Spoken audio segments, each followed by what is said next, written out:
when it comes out this week? Should Ohio State be number one? No.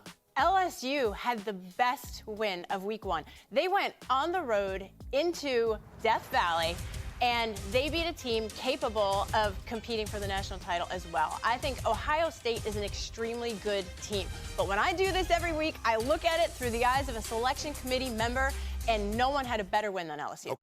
By the way, Heather Dinich there, she's completely right. It's another reason why I've always hated preseason polls. They're a basis of conversation. I understand why they exist, but it's stupid. Even Ross Dellinger today put out his top 10, had LSU as the number 1 team in the country. I know our guy Chris Marler, LouisianaSports.net, put out his SEC power rankings, had LSU number 1.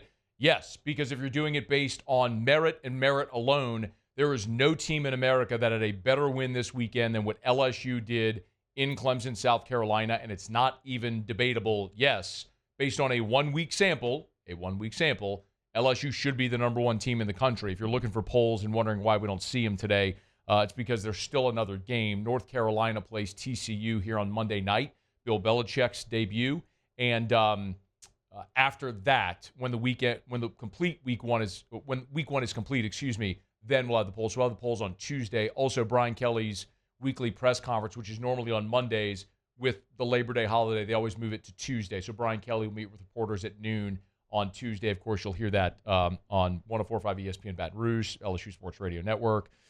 We'll have it for you on our Watch 104.5 ESPN YouTube channel as well. There's so much I want to get into in this game.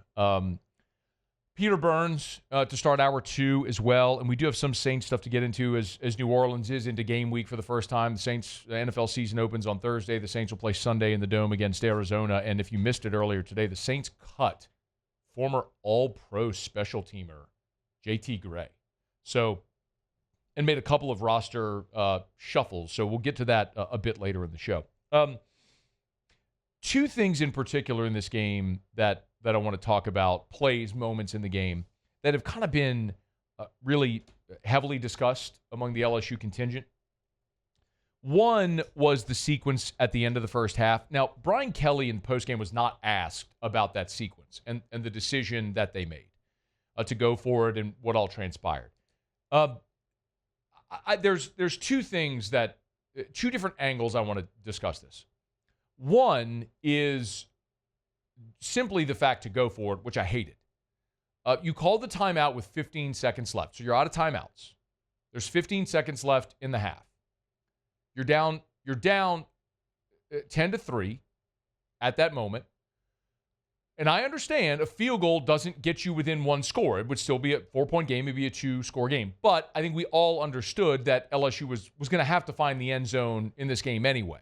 And as I often say, the objective is not to get yards or first downs. The objective is to score points. It doesn't matter how many yards, time of it. Look at the whole yardstick. It doesn't matter. The scoreboard's what matters. You need to score points. You have an opportunity to get points. I bemoan a lot coaches that pass on points. So I hated the decision. Like a year ago on the opening possession of the season when LSU played USC, got down into the red zone, goal-to-go situation, 4th down, went for it, didn't score. Same thing happened in the season opening possession against Florida State 2 years ago. We see this a lot. And I hated the decision in that moment when offense in the first half was tough to come by to pass on points. Now, LSU did put up 177 yards of offense in the first half. It was 177 to 110. LSU would outgain Clemson. LSU had 11 first downs to Clemson's 6. LSU would run for 65 yards to Clemson's 19 in the first half. So it wasn't pretty, but you had moved the ball. That's a situation where I think you got to get points. They decided not to. They went for it. Fine. I hated that decision. Now, let's talk about what happened whenever they ultimately went for it, okay? When you call the timeout and there's 15 seconds left in the half, you look at that circumstance, and it's 4th and 2, and I know a lot. What I've heard most from people who disagree with the play call, they ran the screen to Chris Hilton out in the flat, is why'd you run that play? Because you're going to run out of time anyway. Like, there's not enough time to kick a field goal or do. Yes, there absolutely was. To run another play and or kick a field goal. So there's 15 seconds left when you come out of your timeout and you snap the football. Remember, the clock stopped. There's 15 seconds left. and they run the play, the screen to Chris Hilton. Let's assume a couple of scenarios that could have unfolded. One, Hilton catches the ball, gets the first down. Well, what happens when he gets the first down? The clock stops. The fumble was recovered with 9 seconds left. So let's assume he gets the first down, the clock stops with 9 seconds left. Okay, you get up to the line of scrimmage, you spike the ball, that takes 1 second, even say it's 2 seconds. All right, 9 is now 7. Or you run a play. When you're coming out of the timeout, no doubt, Joe Sloan has called 2 plays. You've got the 4th down play, and then in the event that they get it in bounds, the next play.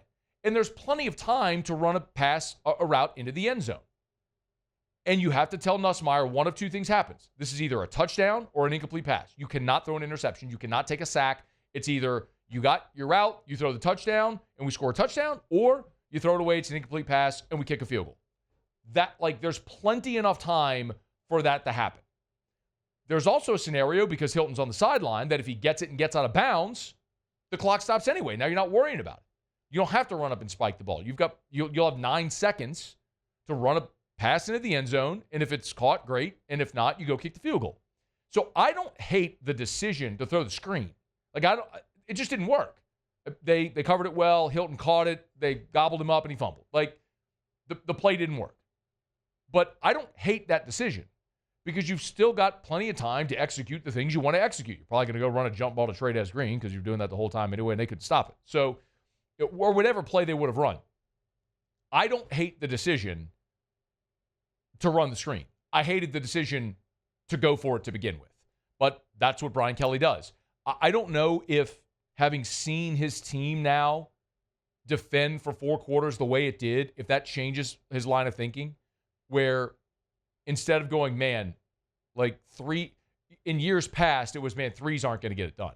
You knew with as bad as LSU's defense was, you had to get 6s, not 3s. So maybe the analysis from Kelly changes a little bit, knowing he's got a great defense. And any amount of points that the offense can generate gives his defense an even greater advantage of winning the football game. That's one. The other thing that was kind of bonkers was the Barion Brown play. Brian Kelly, after the game, was asked about the Barion Brown play, and I'm actually really sympathetic to his answer here. Not just Brian Kelly, but any coach. I really understand this component of it. You know, it's too hard for coaches on the sideline, because we think every play should go our way, right? And so at some point, you just got to trust the process, and they're looking at it, and then you move on to the next play. And because if you spend too much time on it, that's what I tell our kids. It's like, look, you're not going to be perfect today. You're going to have a bad play. Move on to the next play. I got to move on to the next one, too, and I'm trying to grow up, too. There is that component where I understand when you're standing on the sideline. Just think of it this way. Let me think of it in a way that you and I can understand. Whenever you're watching the game in the stadium, how different it is than being at home?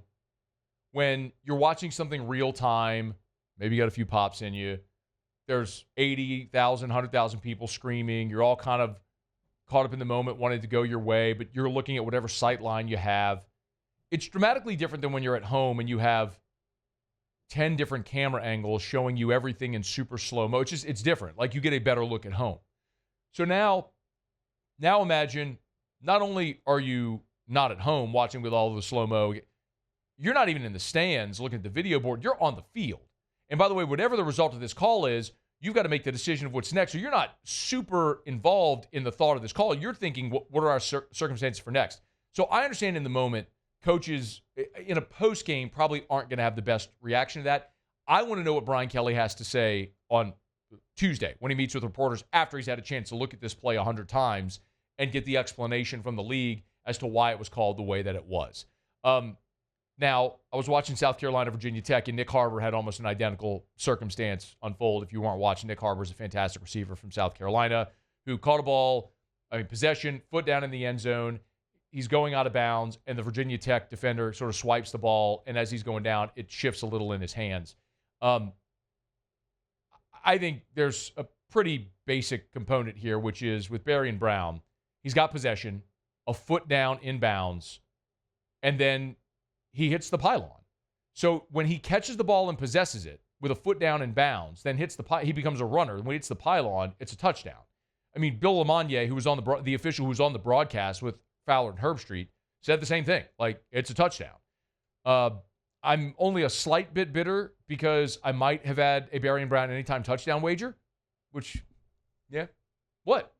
You can do it. You can do it offshore. Oh, okay. That's what I was asking. Like, you can do it offshore. How'd you get that? You can do it offshore. Okay. Louisiana doesn't allow it. They don't. But you can do it offshore. Yeah. What if you had parlayed the under and a Barion Brown anytime touchdown?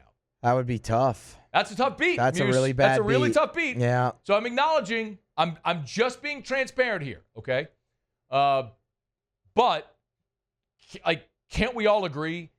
Just at its most basic level, intellectually, regardless of who you cheer for, if that's not a touchdown, the standard for what is a catch is absurd, because that was an incredible effort and a dude got robbed of a touchdown, period. When they went to review, my only thought was, are they ruling him out at the 1 or is it a touchdown? And actually I'm thinking it's touchdown.